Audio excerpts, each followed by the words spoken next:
breathe really hard in here. So thanks for having me. I appreciate it.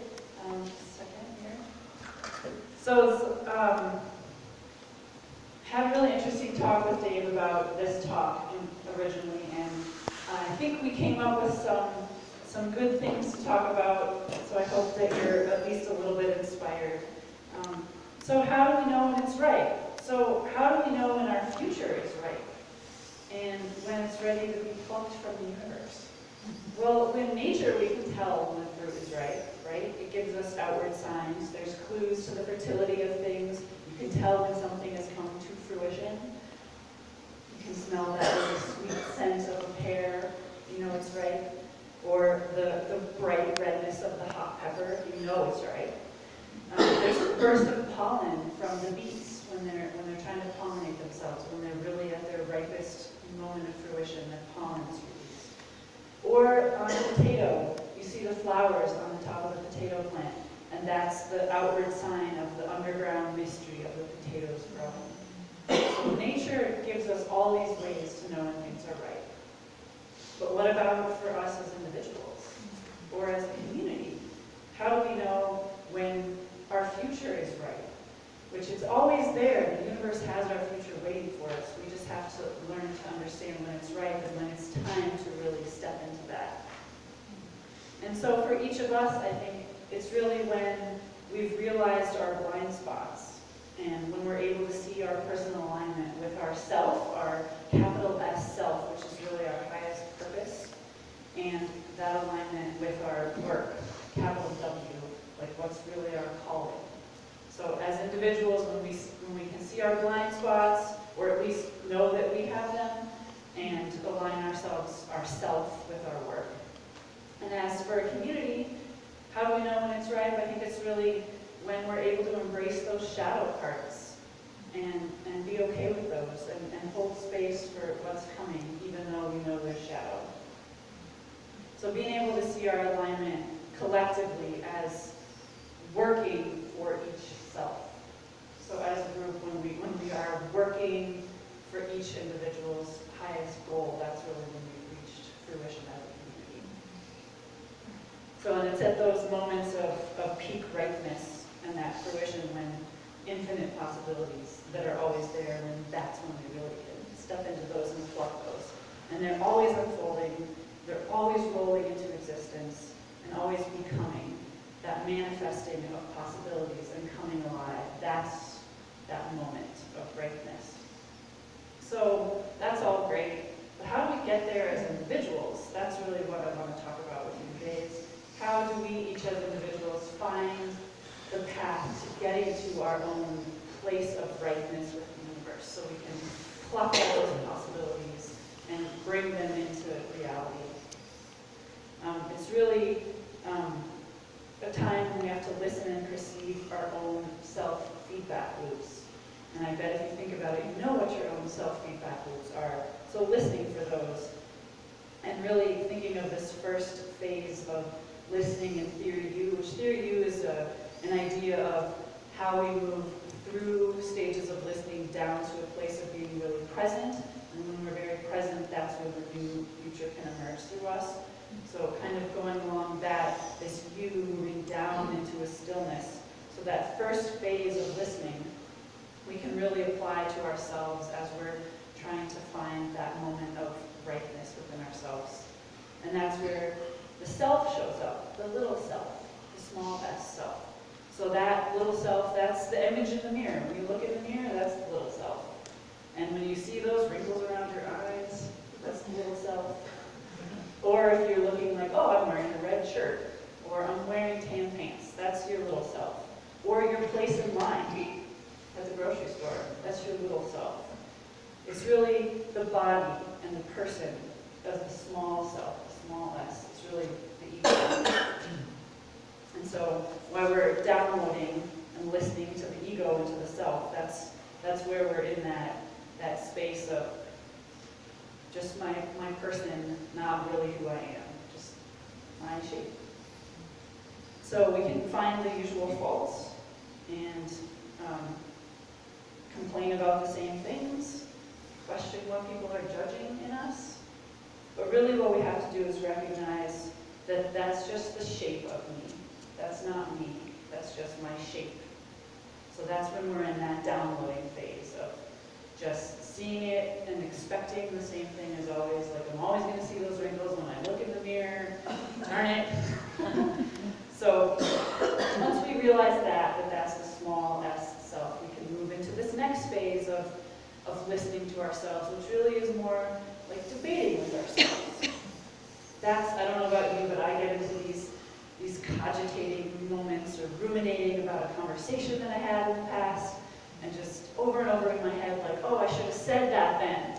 And I didn't say it, and I keep thinking about it, especially in the middle of the night. If I wake up in the middle of the night, I get into these feedback loops, like replay loops with myself, arguing with myself, or rethinking the same thought. That's really this second phase of listening.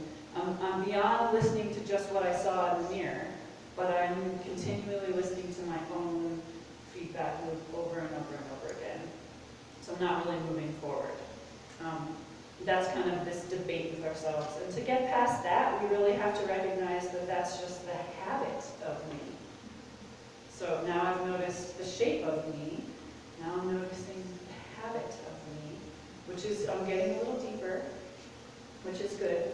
And then we can move into a way of compassionate listening with ourselves. Once we recognize our shape and our habit, now we can start to be compassionate with ourselves. And to do that, we really have to let go of the need to be right. And we have to let go of whatever we're holding on to, that feedback loop or that discomfort with our wrinkles. We have to be able to let go of those things, to be able to be compassionate with ourselves. And we really have to forgive ourselves. So in those ruminating, cogitating feedback loops, we can stop the loop by just, oh, I didn't say that, and that's okay. Or, I really missed an opportunity to whatever, and instead of just continuing to think about it, just forgive yourself and let go. And that's where we're able to move into this place of compassion for ourselves. And then it's also about practicing self-care and really listening to what your body needs and connecting with it. So again, if you're constantly in this feedback loop, you're not going to hear that your body's saying, it's really tired. Instead, maybe you're hearing it as, oh, I wish I had had that conversation. Let that go, and now hear, oh, my body's tired, or oh, my body really wants me to go out for a walk in the sunshine today, or oh, my body is really just craving something really fatty and yummy, and just going to have that. So just listen to what your body is saying and really connect with it. And stop offering yourself criticism, and stop offering yourself a fix. Just be compassionate with what it is. So instead of offering criticism and fixes, offer yourself an open page. And really begin a dialogue with yourself. And then that's where you can ask yourself, well, how can I change my habit? Or how can I change my view? Or how can I change what I wish I had done and didn't do? Really, that's where we start to recognize that's the heart of me. So I saw myself as the shape of me and the habit of me, and now I'm seeing myself as the heart of me. And that's where I'm being compassionate with myself, which this all leads to be able to find where the future is and to pluck it at its ripeness. So now that we've come to this place of, okay, I'm compassionate with myself, I'm okay with all this, now I can really be in a space of generative listening to myself. And generative listening is where what's coming in, what we're hearing, is really spurring on the things that are already out there for us in the universe to happen, to generate new things happening. So it's listening in a way that moves us forward. So it's not just something coming in and going out, it's something that's lifting us up. So we're moving into that place of generative listening. And we're able to have a conversation with our highest self and with the universe as a whole. So we have to listen to what's attracted to all these unique set of possibilities that are us. So what are your skills? What are you good at? What are you excited to share? So that's in a place where you're able to listen to what does the universe have to offer that matches all these things that you've become or that you've cultivated in yourself or that you came into this world with. So for myself, like I came into this world with a physical body that is able to do work, physical work. And I came into this body with a mind that I am able to speak in front of people with 3 days notice. So what's really important then when I'm in this generative state of listening to myself is finding where those things I came into this world with, where they connect with what the universe has to offer, and how do I use what I'm given or what I've cultivated for myself to this highest, best use that's already out there, just waiting for me to be ripe enough to actually see it and take it. So that's a really important place for all of us to be in. And really, being generative is being like a magnet and leaning in to what's out there wanting to happen. So really polarizing yourself as this positive magnet so that all these things are going to come to you or that you're going to be drawn to them. And when we feel alive, we can follow patterns that maybe aren't logical or aren't expected. And maybe we find some wild hair that we didn't know we had and do something that seems kind of crazy. But we wouldn't have done that if we weren't in that place of being generatively listening to ourselves and where we match up with the universe. So I don't know if you've ever had a wild hair, and after you did whatever it was that was super random, you have to wonder, what did I just do? But oh my gosh, that was so great. So I had a wild hair the other day, and it's been a long time coming wild hair, but I got this great tattoo. So you never know what will happen when you're in connection with what your wild hairs are and why not, right? So really, that's when we recognize self, the big S self, as the highest possibility of me. So again, we recognize our small self as our shape. And we recognize our mind as our habits. And then we recognize ourself as our heart, thank you. And then now we've recognized ourself as the highest possibility of me. So we've really moved into this place of understanding ourselves better. So now as a community of selves, capital S, we really can practice generative listening with each other. So when we're all working on coming to this place of being our best self, we're able to listen to each other. And as that, we're able to create this really deep wellspring for all the individuals that are part of our community, for all the infinite expressions of them. So really, as a group, as CSL, or however we interact with each other, it's like we're becoming the doulas for each other of all this infinite experience that the universe has to offer.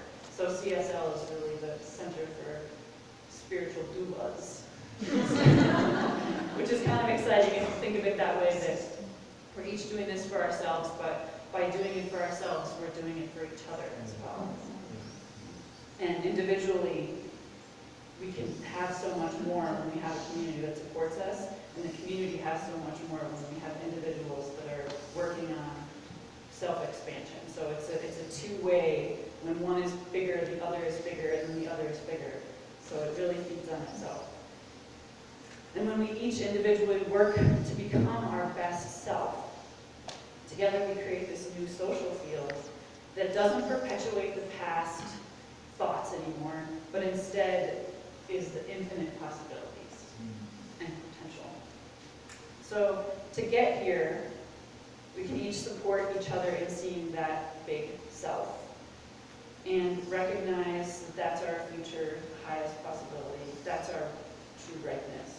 And we can recognize our work, capital W work, as our sense of calling or our purpose for what we're here on earth to do. So I have my work, like I literally have to go move the potatoes later, which is great, but really is what is my work in my action of work? Well, it's not so much about the potatoes, it's about the kindergartners that came on Friday and helped us pick the potatoes and had this amazing experience of being empowered enough to pick up a 15-pound bag on their own and carry it 10 feet to the tractor. So my work of supporting Henry digging the potatoes out with the tractor was really all about my work, which was providing an opportunity for self-exploration for a bunch of 5-year-olds. Yeah. Cool. Which is great. So connecting those was really cool. So as a community, we're able to do that for each other.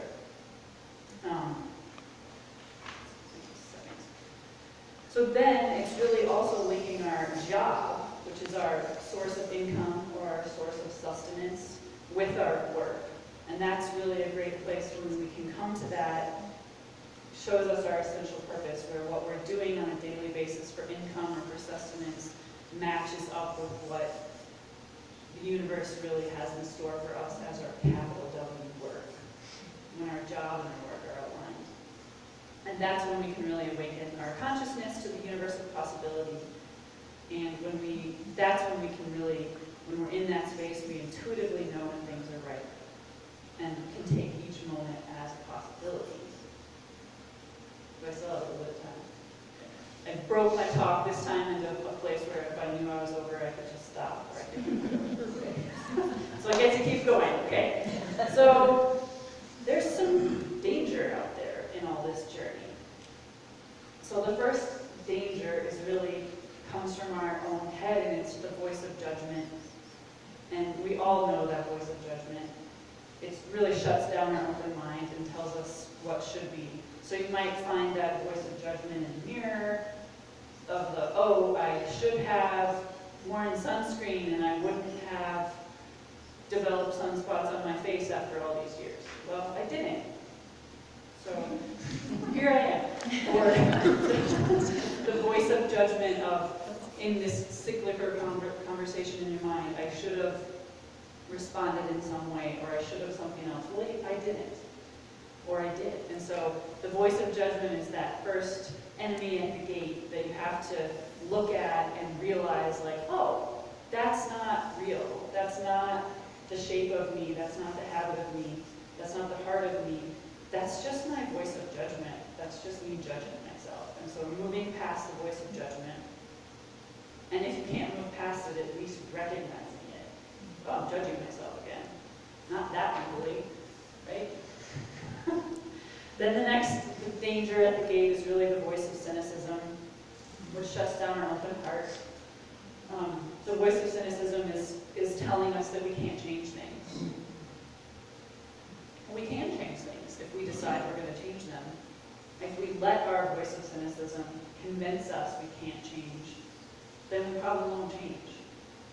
So that's the next step in the line of confronting the voice of cynicism that shuts down our open heart and shuts down our open heart to ourselves. And then the last kind of enemy at the gate really is the voice of fear. And the fear really shuts down our open will. And the voice of fear tells us what we could lose, or what we could miss out on. While confronting the voice of fear, we can look at what we could lose or what we could not have as, well, that means I get all this. And so the loss of one thing is one way to look at it, but really the flip side is the coming of so much else. So looking that voice of fear right in its eye and say, you might be saying that, but really what I'm hearing is that. So that voice of fear is kind of the third step to be looked at. And these are all self-made, and they're all the shadow gatekeepers that want to hold us back from finding that place of fruition. But again, they're all self-made, and they're all reinforced with the way our society functions. So it's really easy to see your self-made shadow keepers and then see society telling you that they're actually telling you the truth. They're not. It's just made up for yourself. But unfortunately, society reinforces the worst parts of it. So then, when we can get past those, we can let them evaporate, and then we can really investigate who is my self, my capital S self. What is my true self, and what is my work? When we let those three dangers at the door go and evaporate, we can then look at that. So I can look in the mirror, and I can smile at the wrinkles on my face.